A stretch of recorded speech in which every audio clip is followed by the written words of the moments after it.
Amics universitaris, ens trobem amb la Nadine, la jugadora de la Universitat Ramon Llull.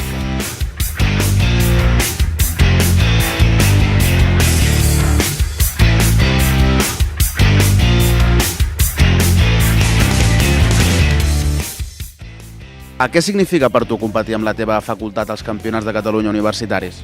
Practicar un esport representant la uni, a part d'una forma d'evadir-te i de fer família i amistat, jo considero que fas més vida universitària i gaudeixes més d'aquesta vida universitària.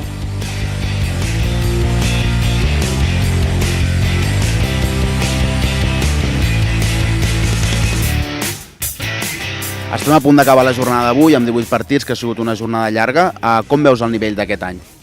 Sincerament, aquest any el veig una miqueta més igualat que altres anys, però no vol dir que sigui fàcil, és molt dur i no només jugues un partit, el guanyes, el perds o l'empates i ja està, sinó que són poder 4 o 5 partits que fas el mateix dia i vulguis que no, és un desgast i és bastant dur i bastant difícil, sí.